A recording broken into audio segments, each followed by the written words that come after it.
Bonjour à tous et à toutes et bienvenue sur ma chaîne. Je m'appelle Catherine, je suis une tricoteuse de la région nantaise et je suis très heureuse de vous accueillir une nouvelle fois pour vous parler tricot et puis de temps en temps de quelques autres petits loisirs créatifs, mais ceci de manière plus furtive. Vous pouvez me retrouver sur Ravelry sous le pseudo Chania Princesse. Mon Ravelry est à jour, vous y trouverez toutes les informations concernant les patrons que j'ai tricotés, les laines, les métrages, les tailles, à peu près tout. J'essaye d'être très complète. Et vous pouvez également me retrouver sur Instagram sous le pseudo chania.princesse.tricot. Je vous mets tout en barre de description, vous aurez toutes les informations, tous les liens vers mon Instagram, mon Ravelry, et puis également vers les patrons dont je parle et éventuellement les chaînes YouTube dont je peux parler également. Alors aujourd'hui je vous fais un petit bout de vidéo pour un ouvrage terminé, car je sais que dès que j'aurai arrêté le dernier fil, alors les fils sont arrêtés, il n'est pas encore bloqué les choses, mais je sais que mon conjoint attend tellement avec impatience son projet que je n'aurai plus le pull sous la main, donc c'est pour ça que j'ai décidé de tourner dès maintenant cette première partie de vidéo, et puis je reviendrai ultérieurement pour vous parler de mes projets en cours comme je le fais d'habitude, et puis peut-être également d'autres projets terminés, sait-on jamais. Voilà, puis en plus ce sera peut-être plus agréable pour vous si je tourne plus tard, parce que là je pense que vous entendez que j'ai la voix très couverte et je suis enrhumée et c'est pas toujours super agréable.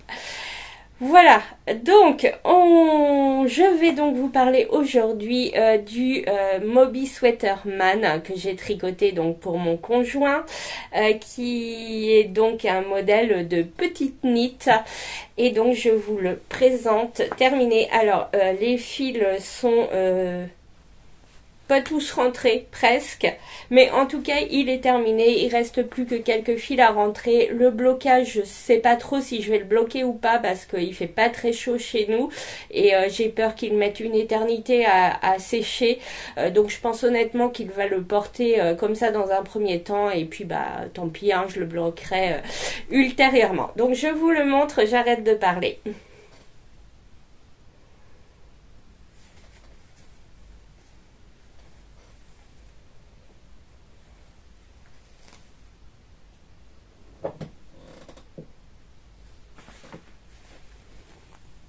Alors j'ai pas un super recul, je suis désolée.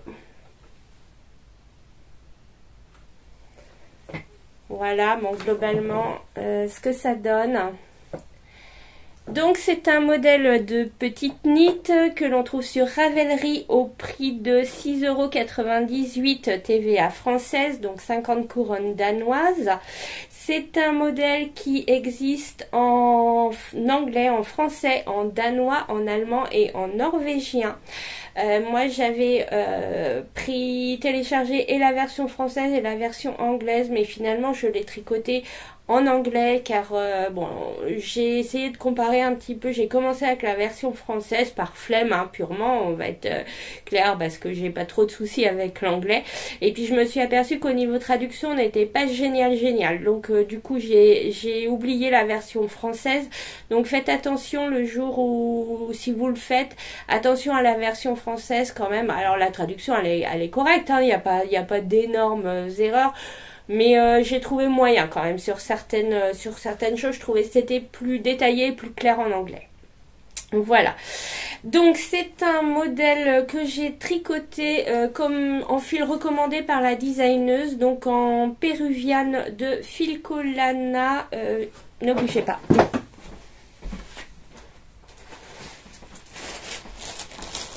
Hop, j'avais oublié de prendre mon matériel, donc en péruviane de Filcolana. Voilà, on a une pas trop mauvaise luminosité aujourd'hui, hein. Donc c'est donc le coloris Winter Grey et c'est le 950. C'est une laine qui est donc c'est de la 100% laine vierge et elle est non superwash. C'est une DK 50 grammes au 100 mètres. L'échantillon de la designeuse était de 28 mailles pour 28 rangs en point texturé. Alors bon, moi elle n'était pas très précise. J'ai fait un bout de torsade, un bout de point de blé sur mon échantillon. Je suis arrivée avec une largeur plus petite. Je suis désolée, par moment je lis, j'ai ma petite fiche en bas. Voilà, je suis désolée. Mon échantillon était un petit peu moins large que prévu. Donc ce que j'ai fait, c'est que je n'ai pas changé de taille d'aiguille. Ce que je fais souvent, je change de taille d'aiguille. Là, j'ai pas changé de taille d'aiguille parce que je trouvais que le tissu était bien. En fait, j'ai juste fait la taille au-dessus. Donc la taille au-dessus, j'ai fait la taille M. Le modèle est proposé de la taille XS à la taille 5XL. Et donc, alors mon conjoint est quelqu'un qui est très mince. Il est grand et très mince. Donc généralement, enfin, au vu de ce que j'avais mesuré, on était plutôt sur une taille S, mais comme moi mon échantillon était un peu plus restreint, j'ai choisi de faire une taille M. J'ai utilisé 1350 mètres de fil, c'est-à-dire 13 pelotes et demi. Alors, comment il se tricote? On commence par faire un montage derrière, ici. Ensuite, on tricote en faisant des augmentations pour faire les épaules. Donc, on tricote jusqu'à là. Ensuite, on arrête. On vient reprendre les mailles. Bon, non, en plus, je vous montre alors. Voilà. On vient repiquer les mailles derrière. Vous voyez, la ligne d'épaule, elle est un peu derrière. Et donc on repart devant de chaque côté. Donc on fait d'abord les deux demi-côtés, on réunit devant, on descend un petit peu plus bas, voilà, donc on continue une fois qu'on a réuni en bas et donc on va jusque sous la manche. Derrière, donc on avait continué également pour aller jusque sous la manche. Ensuite on réunit corps et manche et donc on continue le diagramme. Donc moi concrètement, une fois que j'étais à peu près arrivée à ce niveau là, une fois que j'avais terminé une pelote, j'ai relevé les mailles pour faire le col. Donc on relève les mailles pour le col. Donc là c'est un col double, voilà, les fils sont pas rentrés, c'est un col double, donc elle nous fait faire une manipulation ici pour pouvoir le replier. Et par contre elle renvoie à une vidéo qu'elle a fait pour la couture du col double. Moi, je ne l'ai pas trouvé très simple et j'ai trouvé une vidéo de Marie-Christine Lévesque sur YouTube qui expliquait comment coudre un col double. Et donc, c'est pas du tout comme Petite Knit où on tricote pour la couture. Marie-Claude Lévesque, c'est à l'aiguille en fait qu'elle fait cette couture en cousant les mailles du tricot à la maille qui est, enfin à la couture des mailles qui sont restées en dessous et c'est franchement bien plus simple et je pense qu'on a beaucoup moins de risques de se décaler. Donc voilà, ensuite pour les manches on relève les manches, on relève les mailles sur les côtés et donc on repart sur les manches. Donc là il n'y a plus qu'une seule torsade avec du point de blé, je crois que c'est du point de blé hein, de chaque côté. On finit sur des côtes 1-1. Moi j'ai fait donc ma finition au niveau des manches, c'est un rabat, c'est Xiaowei je crois, où on contrarie les mailles en vert et en droit. Donc ensuite j'avais repris le corps, j'ai fini le corps et là par contre j'ai fait un rabat à l'aiguille à l'italienne. Voilà. Donc voilà, le tri. C'est un tricot qui est super agréable hein, quand on aime les torsades. Vraiment, je me suis éclatée. Moi, j'adore vraiment ça, les torsades. Il n'est pas du tout compliqué. C'est vrai que par moment, alors faut quand même. J'avais entendu dire que Petite Knit, on n'était pas super bien accompagné dans les patrons. Alors clairement, Ouais, je crois que c'est mon premier petit knit que je tricote. Je m'attendais à pire. Après, c'est vrai que par moment, elle nous laisse quand même nous débrouiller. Donc, il faut avoir un minimum d'expérience et de jugeote pour pouvoir s'en sortir. Rien de dramatique, hein. Franchement, voilà, d'après ce que j'avais entendu, je m'attendais quand même à pire, mais pas du tout. Voilà, avec un petit peu d'expérience tricot, cela étant, se lancer dans des torsades comme ça, il faut quand même de l'expérience tricot. Petite précision, une chose qu'elle ne précise pas et que je trouve important de vous dire, faites attention parce qu'en fait elle donne une longueur pour arrêter le corps, pareil pour les manches, elle donne une longueur, elle donne pas un numéro de rang, sauf qu'il faut vraiment faire attention à ce que la torsade soit finie parce que sinon ça ferait pas beau. Donc à nous de faire les calculs pour atterrir voilà où on a terminé les torsades pour pouvoir arrêter, parce que même si on est au nombre de centimètres, on peut ne pas être à la fin de la torsade et là ça sera pas joli. Donc quitte à rajouter ou enlever 1 ou 2 centimètres, voilà, ça c'est des petits détails qui sont pas précisés, qui avec un peu d'expérience on le sait, mais voilà, je pense qu'il faut faire attention à ce genre de choses. Après, c'est vraiment, je suis super contente. La laine est super chaude, elle est rêche à tricoter. C'est vrai que c'est un tricot qui me faisait un petit peu mal aux mains. Et en plus, j'ai toujours du mal avec des grosses aiguilles. Parce que là, alors, grosses aiguilles, tout est relatif. Hein. Ça se tricotait en 3 pour le col, en 3,5 pour les côtes et en 4 pour le corps. Moi, du 4, déjà, on est un petit peu une taille supérieure à ce que je tricote d'habitude. Souvent, je suis plutôt sur du 3,5. Puisqu'en plus je tricote lâche et j'ai facilement mal aux mains avec des grosses aiguilles et en plus les torsades c'est vrai que ça force un peu et là c'est vrai que c'est une laine sèche. Par contre elle est extrêmement chaude à l'avoir sur les jambes pour la tricoter, j'avais vraiment extrêmement chaud et elle est d'une douceur extrêmement surprenante. Donc c'est vraiment une laine que je recommande et que je retricoterai sans problème.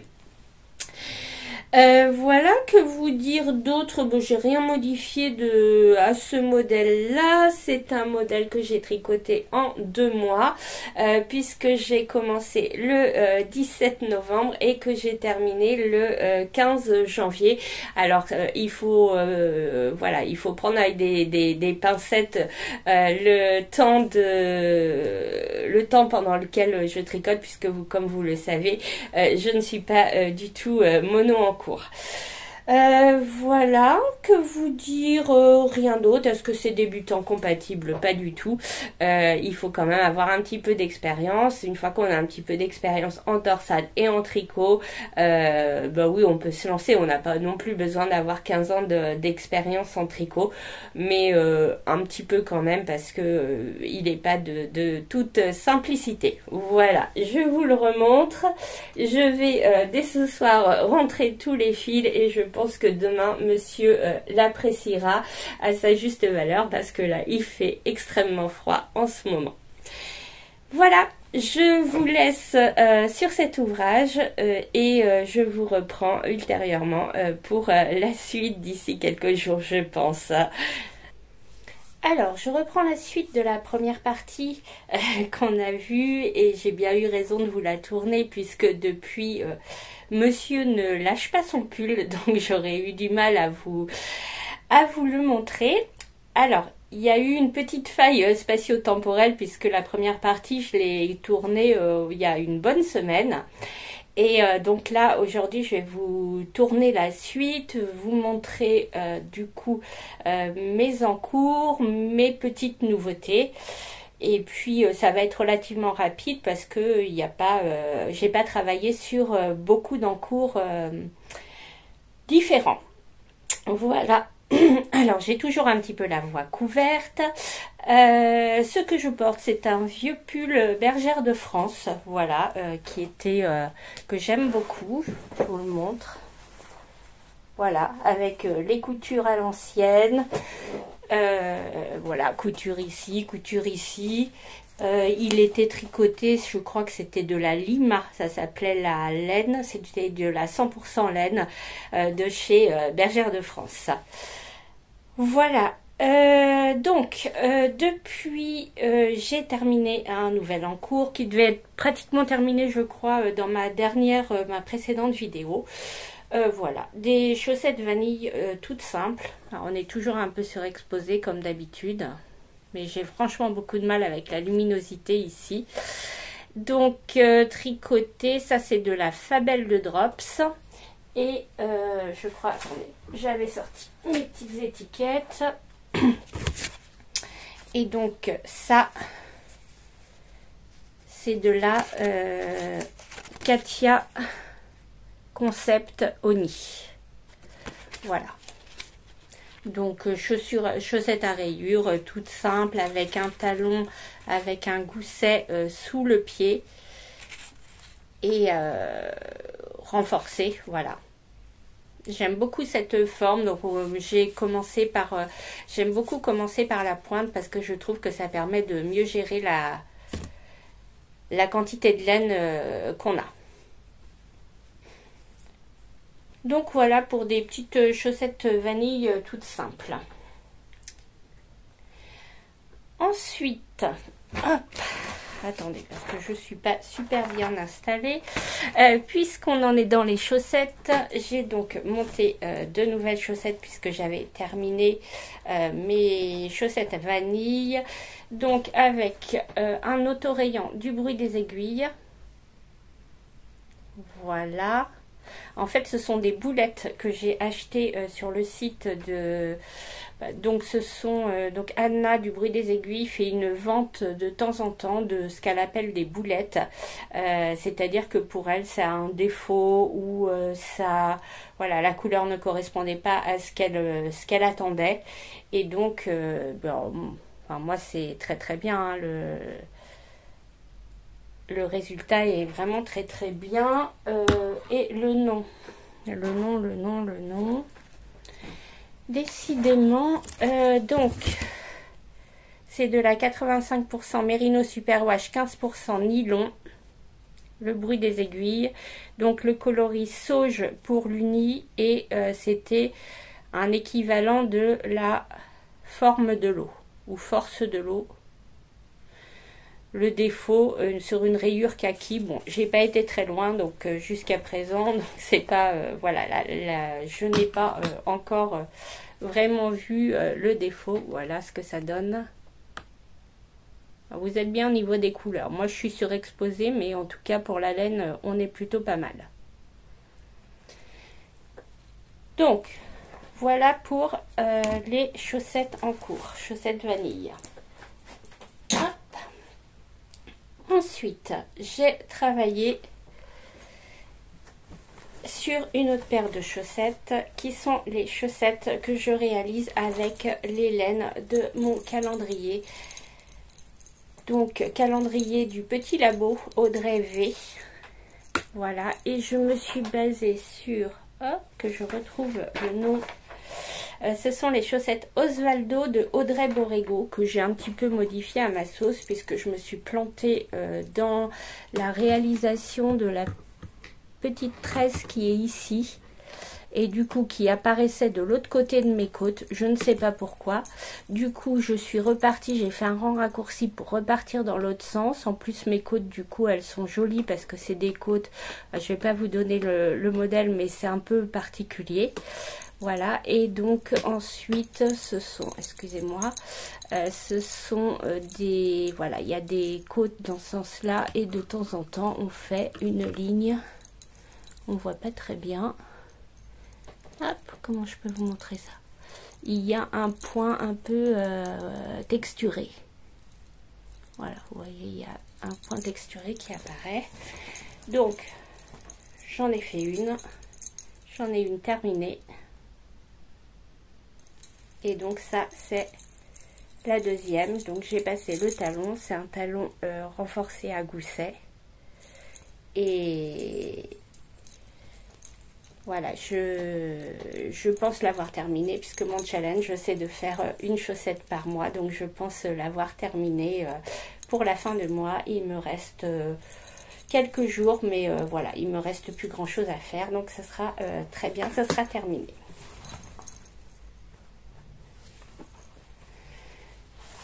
Ensuite, alors je vais faire une petite coupure pour répondre à un appel. Je reviens. Voilà, désolée, me revoilà. J'attendais un appel en fait. Donc on en a fini avec mes chaussettes en cours. Et donc on va passer à notre en cours sur lequel j'ai beaucoup travaillé. J'ai tout qui tombe aujourd'hui. Ça va me... C'est pas mon jour. Donc c'est Ah, aïe, aïe. En plus, j'ai une chaise qui grince, donc c'est super.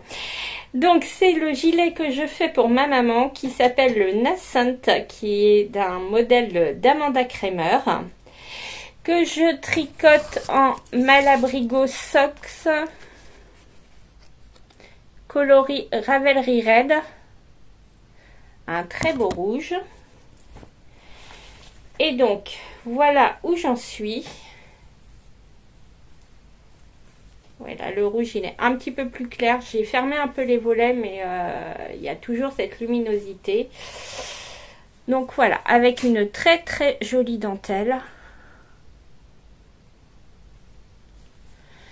Donc ce gilet, on le commence en tricotant le col en dentelle. Ensuite, on revient reprendre les mailles sur le côté.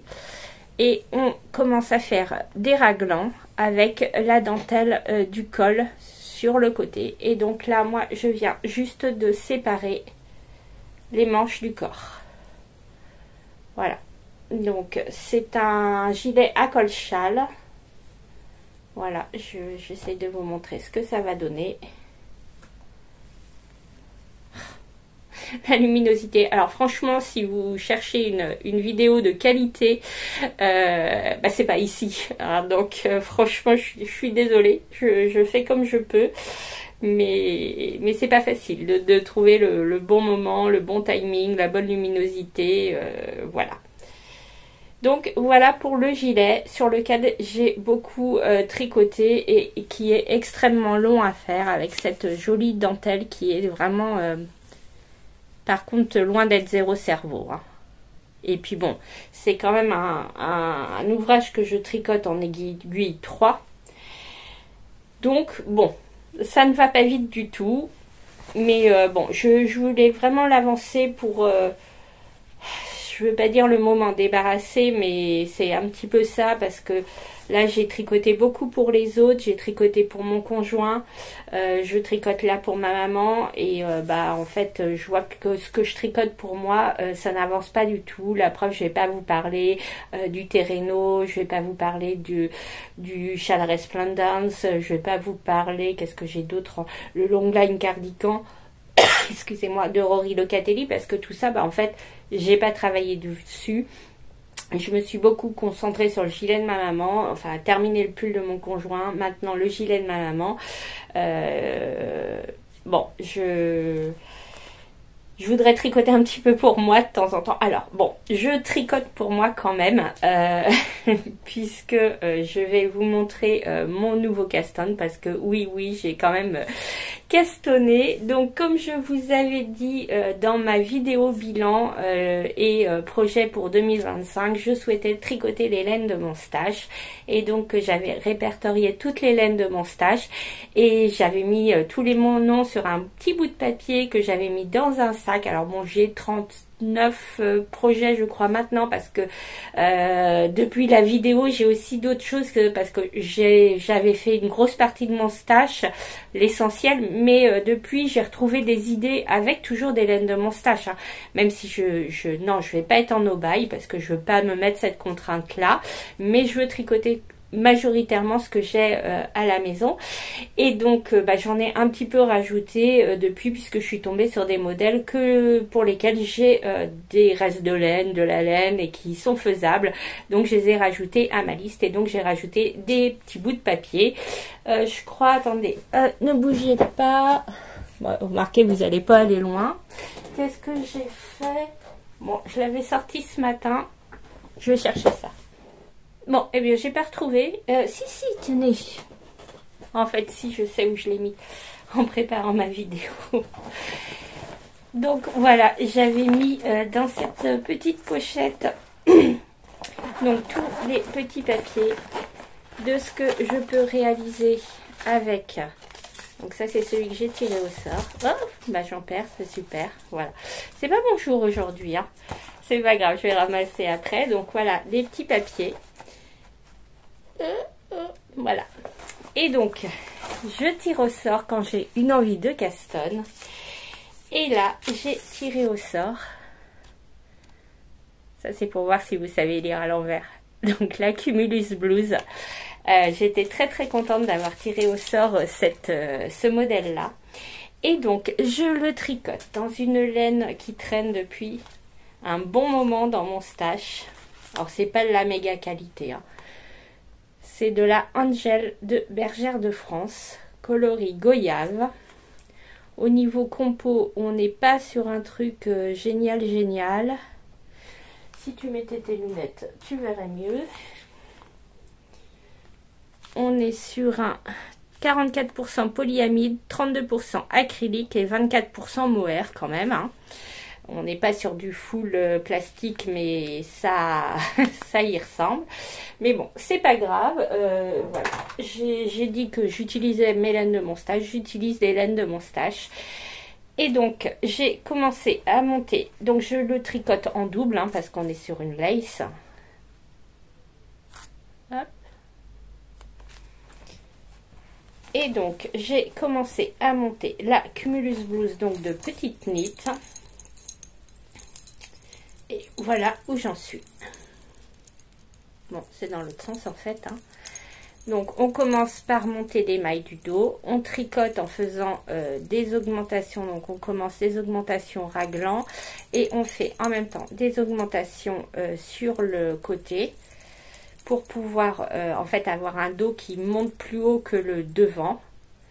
Et donc là je viens de joindre en rond, donc on réaugmente, on monte des mailles au milieu pour rejoindre, parce qu'on commence à plat en fait, et donc là j'ai rejoint, et donc on continue le raglan pour le moment. Donc voilà où on en est au niveau coloris, c'est pas mal.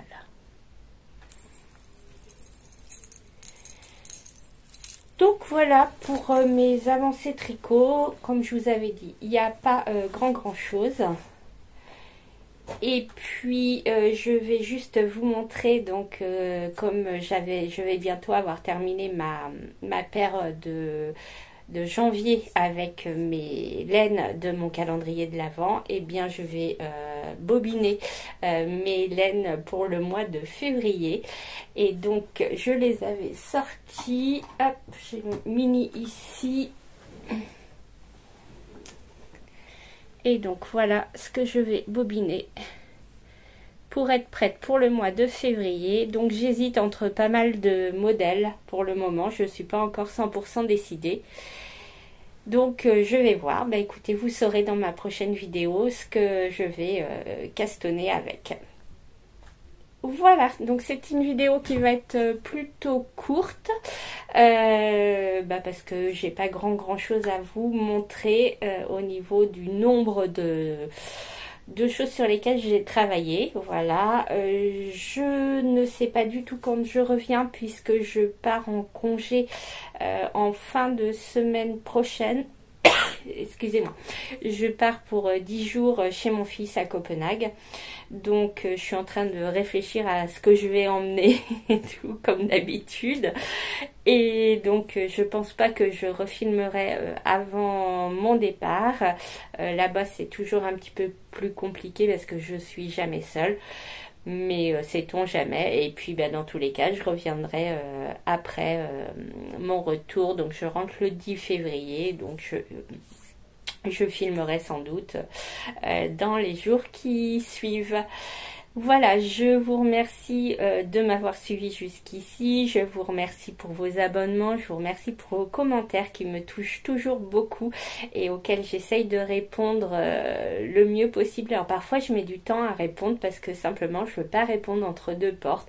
J'estime que vous avez pris du temps pour m'envoyer un message. Donc moi je prends du temps pour vous répondre et vous faire une réponse complète et pas juste vous mettre un cœur ou vous faire une réponse rapide. Voilà, donc c'est pour ça que parfois je passe un peu de temps avant de vous répondre. Et puis il y a YouTube aussi qui nous joue des tours, parce que parfois on n'a plus de messages en attente, et puis quand on retourne sur l'application, donc c'est une application qui est en parallèle de YouTube sur lequel on a nos commentaires à répondre, et si on retourne, et ben il y a des commentaires qui apparaissent et qui n'étaient pas là initialement. Donc je m'excuse pour les personnes pour lesquelles j'ai beaucoup tardé à répondre, mais voilà, ça me fait toujours autant plaisir de recevoir des messages de votre part.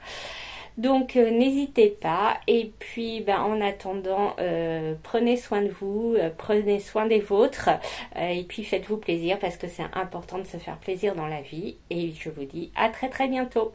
Au revoir.